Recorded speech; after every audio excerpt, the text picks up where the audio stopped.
इतनी हठधर्मिता सरकार है, इतनी निरंकुशवादी सरकार हमने नहीं देखी। सीधे रास्ते से नहीं निकल रहा है तो हमें अंगुली टेढ़ी भी करनी आती है। और हनुमान बेनीवाल जी को बुलाने की जरूरत पड़ी तो भी आप बुलाएंगे? लोकतांत्रिक पार्टी इन बच्चों के साथ है। मैं पहले भी साथ था, आगे भी साथ हूँ, आगे भी साथ रहूंगा। खुद 2028 से 23 पेपर लीक में बंधे रहे।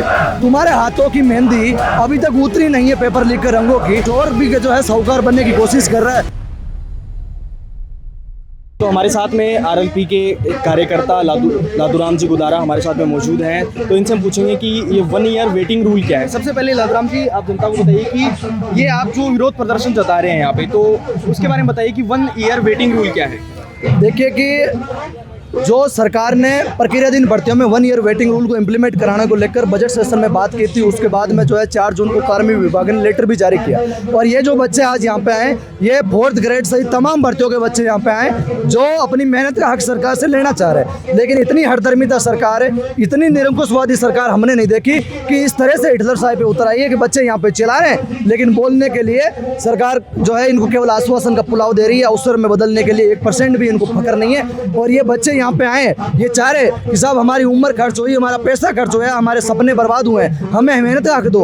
आपने बोला है तो आप कम से कम 15 से 20 हज़ार पोस्टें 4th ग्रेड में वीकेंड हो रही है, उसमें लागू करके हमारे घरों के अंदर भी रोशनी आएगी, हमारा भविष्य भी संवरेगा, हमारे बच्चे भी जो है अच्छे पढ़े लिखे जाएंगे, उनको भी 2 वक्त की रोटी मिलेगी। ये जो हमारी विधवा महिलाएं आज यहाँ पे आई है, इनकी आंखों में कितना दर्द है कि पहले कोरोना जैसी महामारी ने भगवान ने इनसे इनका पति छीना और आज ये सरकार इनसे हक छीन रही है। ऐसी तानाशाही सरकार इस राजस्थान में, जो सरकार कहने में कुछ और है और असल में कुछ और है। तो अब ये बताइए कि अभी आपकी बातचीत हुई प्रशासन से, तो सहमति बनी आपकी? देखिए, प्रशासन ने डेलीगेशन के लिए बोला है। हमने ये कह दिया कि अगर जो हम बता रहे हैं उनसे अगर मिलाओगे, जैसे हमने कहा कि भाई हमारी पहली जो वार्ता है वो उच्च स्तर के जो अधिकारी अखिल अरोड़ा जैसे उनसे कराइए और फिर मुख्यमंत्री यहाँ मंत्रिमंडल स्तर तक कराइए। वो हमें लिखित में कुछ अच्छा देते हैं तो ठीक है, नहीं देते तो हम यहीं बैठे रहेंगे और यहीं तिरंगा दिवस मनाएंगे, यहीं आज़ादी का स्वतंत्रता दिवस मनाएंगे और मजबूती के साथ लड़ेंगे।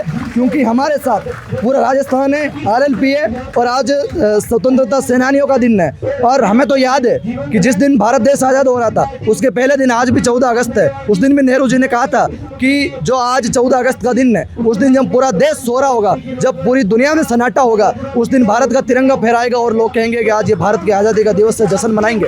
और हम भी ऐसे जो देख रहे हैं कि हमारे क्रांतिकारियों ने, हमारे भाइयों ने जिस प्रकार आज़ादी के लिए तानाशाहों से लड़ाई, अंग्रेजों से लड़ी, आज भी उस अंग्रेजी हुकूमत के मुताबिक उस कुर्सी पर बैठे ये जो सफ़ेद वर्दी के अंदर जो तानाशाही जो नेता है, जो सरकार है भाजपा, इसे हम लड़ने का काम करेंगे। हम टूटने वाले मिटने वाले लोग नहीं है साहब, लेकिन हमारे भाइयों के हक अधिकार की बात आएगी उसके लिए हम सबसे पहले खड़े होंगे। भले ही सरकार लाठी गोली चलाए, मुकदमे चलाए, हमें फर्क नहीं पड़ता सर। तो आपको क्या लगता है कि शांतिपूर्ण तरीके से जो है आपकी ये मांगे पूरी होंगी? बिल्कुल, हम इंतजार कर रहे हैं, देखते हैं कि भाई हम पहले गांधीवादी तरीके से बात करते हैं, संविधान पे विश्वास करते हैं, लोकतंत्र ने हमें अधिकार दिया है। अगर सीधे रास्ते से नहीं निकल रहा है तो हमें अंगुली टेढ़ी भी करनी आती है। जरूरत पड़ेगी तो हम सरकार के सामने भी चलेंगे। नौजवान बहुत है, जब हमें जरूरत पड़ेगी कि सरकार ऐसे नहीं मान रही, हमें बड़ा आंदोलन करना पड़ेगा, क्रांति करनी पड़ेगी, तो इतने तो हमारे युवा साथी नौजवान भाई है जो जयपुर में बैठे, उन्हें हमें ज़्यादा देर नहीं लगेगा, 1 घंटे के अंदर सारे शहीद स्मारक पर आ सकते हैं। लेकिन आज़ादी का दिवस था और हमें उम्मीद थी कि क्या पता सरकार मान लेगी, तो हम पहले शांतिप्रिय रूप से कर रहे हैं। लोकतंत्र को हाथ में लेना अच्छा नहीं रहेगा, लेकिन जब पानी सर के ऊपर से भी गुजर जाए और बैरों को सुनाने के लिए जब धमाके की जरूरत पड़ भी जाए तो पीछे नहीं हटना चाहिए। जैसे सामने कुछ भी हो, कितनी बड़ी ताकत हो, लड़िए मिटिए। और हनुमान बेनीवाल जी को बुलाने की जरूरत पड़ी तो भी आप बुलाएंगे? आएंगे, निश्चित रूप से आएंगे। उन्होंने तो कहा है कि मेरा पूरा समर्थन है, राष्ट्रीय लोकतांत्रिक पार्टी इन बच्चों के साथ है। मैं पहले भी साथ था, आगे भी साथ हूँ, आगे भी साथ रहूँगा। जब कोई आपका साथ नहीं देगा उस समय केवल मैं ही मिलूंगा जो आपको साथ दूंगा। क्योंकि आंसू पहुंचने के लिए राजस्थान में एक ही नेता है, जब दुख दर्द तकलीफ की बात होती है वो हनुमान बेनीवाल नाम आता है। और हम उनकी विचारधारा पर चलने वाले, उनसे सीखा है कि ईमानदारी के साथ, हमेशा सत्य के साथ रहो। जहाँ हक अधिकार की बात आए, सत्य की बात आए, वहाँ सत्ता के खिलाफ उस सत्य की राजनीति करो, चाहे सामने कितनी भी बड़ी ताकत हो। मेरा एक आखिरी सवाल है कि ऑर्गेनाइजेशन तो और भी हैं, जैसे अपन बात करते हैं ABVP, NSUI, SFI, लेकिन जो हनुमान जी की सेना है वो कहीं ना कहीं सबसे ज़्यादा और एक्टिव देखने को मिलती है। देखिए कि सर, हम संघर्षों की भट्टी से निकल के आए हैं। हम हमेशा जो है दुख दर्द तकलीफ और अन्याय को सहने वाले लोगों के साथ मिलकर लड़ाइयाँ लड़ी है। हम समझते हैं किसान परिवारों से आते हैं। और जो NSUI की बात करते हो, वो बड़ी पार्टियों के वो संगठन है जो केवल गाड़ियों में बैठ के, एयर कंडीशनर कमरों में बैठ के रील बनाने तक आंदोलन करते हैं ताकि दुनिया को दिखाए। लेकिन लोग अब वो इतने हाथ दूर हो चुके हैं, इतने भोले नहीं है कि समझे।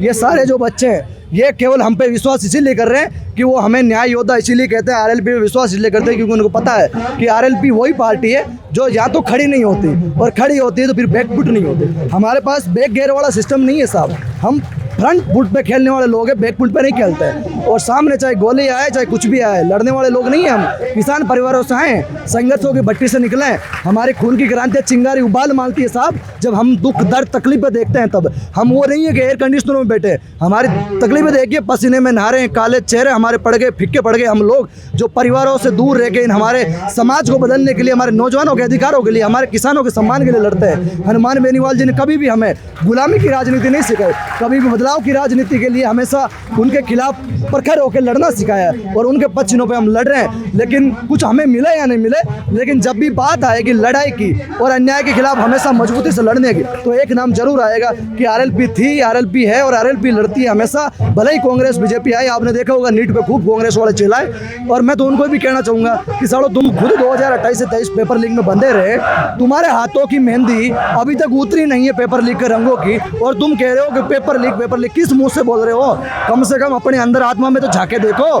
चोर भी जो है साहूकार बनने की कोशिश कर रहा है, ये बड़ा हो रहा है। लेकिन हम नौजवान वो नहीं है जो अब जो है हमें बाबा जी का ठुल्लू बनल लोग हैं, हमें समझदार किसान परिवार के लोग हैं, अब इतने सक्षम और समझदार हो चुके हैं कि कौन हमारा है कौन पराया हम समझ गए, और कौन हमारे लिए आगे हमारे लायक काम हो सकता है उसके साथ हम रहते हैं। अब युवा एक ही बात कह रहा है, ग्रालो पसंद राजस्थान है, जो हमारा है उसके लिए हम लड़ेंगे, जो हमारे लिए हमारे साथ आएगा उसके लिए हम उनका साथ देंगे। आखिरी एक छोटा सा 2 शब्दों का कि ऐसा ही भर्ती में आपको इतना समय लगा था, इसमें इतना टाइम लगेगा तो हमें फकर नहीं है। देखिए कि हम तो आंदोलन की भट्टी में तपने वाले लोग हैं, हमेशा संघर्षों में देखते हैं, आज यहाँ है कल वहाँ है, आज यहाँ है, हमारा तो वो है, हमारे लिए कोई हमारा एक घर हमारा परिवार नहीं है, पूरा राजस्थान हमारा परिवार है। और जहाँ अन्याय अत्याचार होगा वहाँ हम भगत सिंह बन के, चंद्रशेखर बन के, हनुमान बेनीवाल के रूप में हमेशा लड़ने का काम करते हैं। और यहाँ भी हमें इस मामले में जरूरत पड़ी, ये शहीद स्मारक की धरती तो हमारे लिए गवाही है साहब। यही वो समय था जब अप्रैल की उस तपती दौर में हमने आंदोलन शुरू किया, और उसके बाद में बारिश का दौर, भयंकर गर्मी, तूफान, और सितंबर तक 127 दिन 4.25 महीने हम बैठे थे।